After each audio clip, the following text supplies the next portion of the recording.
मनुष्य को प्रयत्न करके उस मार्ग को तलाशना चाहिए। वह मार्ग बड़ा सुंदर मार्ग है, और जब उस मार्ग में चलना आ जाए, प्रेम का मार्ग मिल जाए, भक्ति का मार्ग मिल जाए, अहेतुक्य प्रतिहता ययात्मा संप्रसीदति, भक्ति प्रारंभ हो जाए तो भक्ति में जब प्रारंभ हो जाए जीवन में, तो और सावधानी की आवश्यकता है।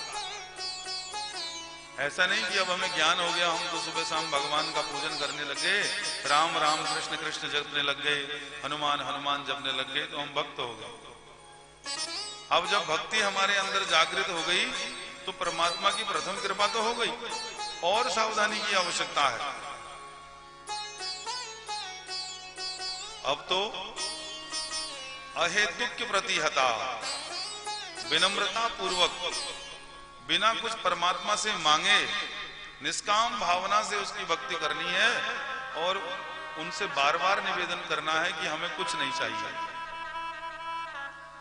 हमारी योग्यता के अनुसार, प्रारब्ध के हमारे कर्मों के अनुसार, संचित कर्मों के अनुसार आपने हमें सब कुछ उपलब्ध करा रखा है। अब हम जान गए हैं आपकी भक्ति से ही सारे अरिष्ट कट सकते हैं। इस बार आप हमें अवसर दे दीजिए, ऐसा निवेदन, अहेतु की भावना। इस बार बस अवसर दे दीजिए परमपिता परमात्मा। हम निष्पाप होकर के, निष्कलंक होकर के, कलंक रहित होकर के, आनंद में स्थित होकर के निष्काम भाव से आपकी भक्ति कर सकें। जो निष्काम भाव से भक्ति करता है उसे अहित्व की भावना से भक्ति करने के कारण आत्म प्रसाद मिलता है, संप्रसीदति, उसको अनंत सुखों का मार्ग मिल जाता है, आत्मा प्रसन्न हो जाती है, आत्मा खिलखिला उठती है, अनंत सुख मिलता है। यदि मनोरंजन में मन लगा रहेगा, संसारिक विषयों में मन लगा रहेगा, तो सुख दुख रूपी द्वंद्व घड़ी घड़ी जीवन में व्याप्ते रहेंगे सज्जनों। इसलिए धर्मः स्वनिष्ठः स्वनुष्ठितः पुंसां विश्वक्सेन कथासु यः नोत्पादयेद् यदि रतिं श्रम एव हि केवलम्। अनेक प्रकार के धर्मानुष्ठान करने वाले व्यक्ति को यदि अनुष्ठान की पूर्ति होने पर भी भगवान के प्रति अनुराग नहीं हुआ, तो उसका अनुष्ठान करना व्यर्थ है, उसका यज्ञ करना व्यर्थ है, उसका हवनादि करना व्यर्थ है, उसका भगवान के प्रति अनेकानेक कृत करना व्यर्थ है। वो जो भगवान से जिस भावना से भी, जिस चाह को रख करके भी भगवान का अनुष्ठान कर रहा है, उनका जप कर रहा है, सुमिरन कर रहा है, जिस भावना से भी, उसके बदले उसे प्रेम भी होना चाहिए, भगवत प्रेम भी होना चाहिए। धर्मः स्वनुष्ठितः पुंसां विश्वक्सेनु कथासु यः। कथा सुन करके भगवान का अनुष्ठान करने का मन हो गया, यज्ञ करने का मन हो गया, और प्रेम नहीं हुआ। कथा सुनी, कथा सुन करके ये ज्ञान तो हो गया कि अरे भागवत की कथा सुन करके सब अरिष्ट मिट जाते हैं, जो रास्ते बंद पड़े हैं वो खुल जाते हैं, जीवन में मनवांछित फल प्रदान करने वाले परमात्मा हैं, तो जो अब तक प्राप्त नहीं है वो अब प्राप्त हो जाएगा। इसलिए चलो यज्ञ करना चाहिए, अनुष्ठान करना चाहिए।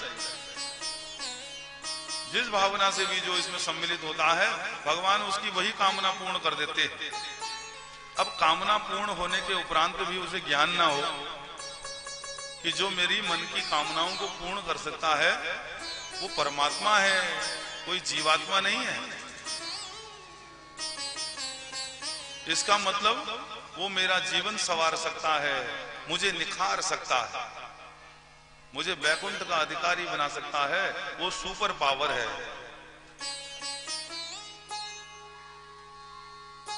वो अनंत है, ही इज इन्फिनिट।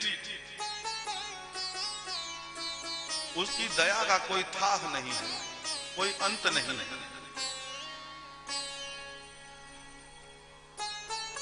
वो निराकार परमात्मा हर प्रकार से परोक्ष रूप से और प्रत्यक्ष रूप से भक्त की भावनाओं को अंगीकृत करता है।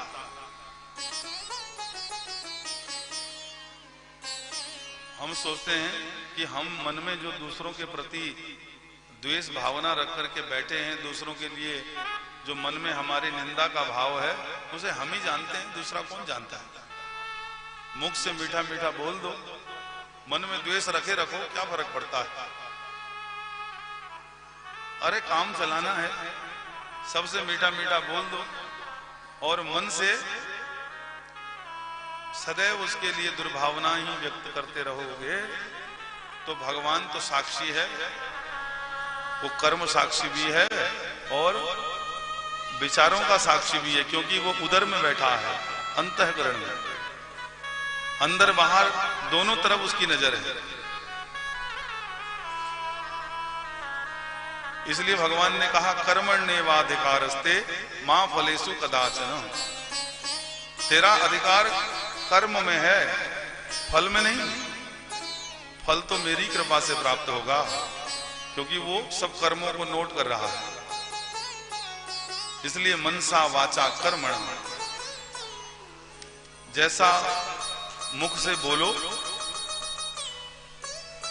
वैसा ही कर्म भी करो, और कर्म और वचनों के अनुकूल मन को भी स्वस्थ बना करके रखो।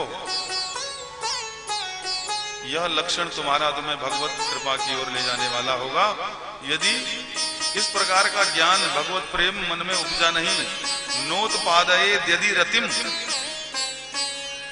यदि ऐसा ज्ञान उत्पन्न नहीं हुआ, भगवत चरणों में मति रति नहीं हुई, श्रम एव ही केवलम, केवल आपने बहुत, जैसे बंजर भूमि में व्यक्ति फड़ुआ चला रहा हो, खूब पसीने बहा रहा हो। अब बंजर भूमि को उपजाऊ करने में तो बहुत समय लगता है, मेहनत बहुत कर रहा है। मेहनत करने के बाद जब ऊसर भूमि देखी कि इसमें तो कहीं पर भी शीतलता है ही नहीं, नमी है ही नहीं, फिर छोड़ दिया, फिर उसकी तरफ देखा ही नहीं।